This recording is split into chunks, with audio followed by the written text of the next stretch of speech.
Assalamu Walaikum. Hello friends, how are you? Welcome back to our another video.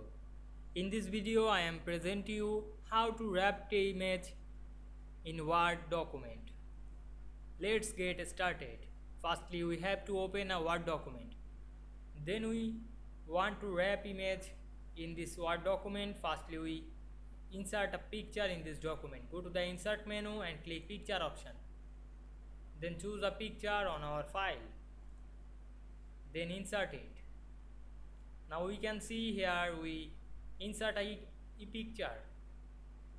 Then click the picture and go to the format menu.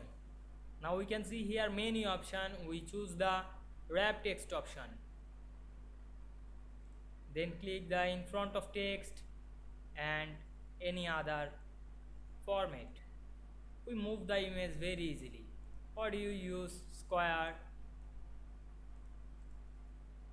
in line with text, or tight, or behind text, etc.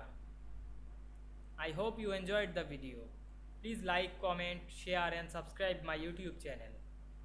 Thanks for watching.